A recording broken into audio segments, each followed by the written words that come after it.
used to write by just kind of blathering it onto the page, and then I found that the revision process was horrible. So then I listened to my mom, who was an English major, in my head, and started outlining. And so now what do I do? Now what I do is I make an outline of the entire paper, and then I make a list of the figures and a list of the tables. Then I create the figures and the tables. And in that way, it's kind of like making the pictures to a storybook and then writing the story after you have the pictures. But for a scientist, the figures and the tables are where the real meaning is, because that's where you're illustrating your data. And then I work on the outline, and I go back to the outline and I work it until each paragraph is outlined, and the items under that paragraph heading are the topic sentence and the information that's going to be in it. And so I'll spend maybe 60 to 75% of my total time writing on the outline, because it's easier for me to move things around. And then once I have that outline, then it's just a matter of sitting down and writing each paragraph, but I have all the information that I need to write it. So the writing is actually really easy. It's the outlining that's hard. I see it as a really creative process. I usually immerse myself in all the literature I possibly can about something and sit with it and try and understand everything I can about a particular topic. And then I start writing down themes and gaps. I'm constantly writing in the corners of the papers that I'm reading and putting them in stacks according to the categories that I find. And then I write based on those categories. I don't think you can emphasize enough how many times we rewrite. I mean, if we're colleagues and we're writing on a paper and it goes back and forth and we're writing a paper to be submitted for a conference or something like that, that piece of paper may go 10 times between us before we ever even, maybe get a first draft or something, just to get the ideas, our different ideas, together in a cohesive one.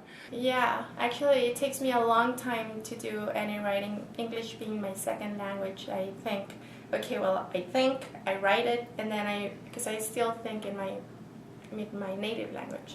So I think it, I write it, I leave it, and then I come back to it. If it's due that day, I come back to it a few minutes later. If it's due later that week, I come back the next day, read it, and then think, what was I trying to say here? And I delete it, and I rewrite it, leave it. A few minutes later, I come back. So it takes me a lot of iterations, whether it's posting something on Canvas, writing an assignment for it to be, or the requirements for a final project, or even just an email making sure that what I'm saying is correct, that I'm not writing back when I'm angry or when I'm upset. I give myself time and go back and edit everything that I write. So it takes me a long time. And yes, I have one draft, maybe a second, and then finally, maybe hopefully on the third one, I'll send it. A lot of my time is spent crafting, taking the research that we've been conducted, writing it in APA style, which is the standard format for research articles in psychology, and then just a huge process of writing and rewriting and sending to collaborators and having them change things and me change things. So there's a lot of writing and rewriting of the same thing. I think the initial stuff takes a long time. I think that I do so much of my thinking as I'm doing my initial draft that by the time I get it all down, just making it coherent just is a lot easier for me. I have revised many of my assignments so many times. I took a course with Chris Burnham years ago, a writing across the curriculum course, and that made a huge difference for me in how I looked at the assignments I gave as a professor. And so, probably at least twice a semester for every assignment, if not more, it's been revised. And I have a few that I'm finally comfortable with that are a little more static now than they used to be. Emails are generally pretty short. Emails to preceptors or people I work with regularly, probably maybe one revision briefly. But important emails and stuff, I'll go back 2 or 3 times. Sometimes I'll sit on it a day or two even before I send it. I'm definitely one of those people who likes to write something, let it sit overnight, and then look at it with fresh eyes the next day and find, I don't like the way that sounds, or this is too complicated, or well, I knew what I meant yesterday, but I don't know what I mean today, so clearly it needs to be revised yet again. So for me personally, that 24-hour, letting it just sit and cool without looking at it and then coming back to it, I find that helps my revision a lot. I usually start for me by reading, because I have an idea of like what it is I want to say or research or whatever. So I usually go to the literature first, and so then I take extensive notes. And then I try and like organize it, and then I always use an outline, and then I start like actually writing. And usually I write fast and a lot, and then I go back and edit. So once you start involving other people and getting feedback and getting notes and hearing, their response to it, then suddenly that becomes a lot easier. And I have lots of different paths to try and lots of different voices in my head at that point, which I find liberating because I like to be around people and I like solving problems as a group.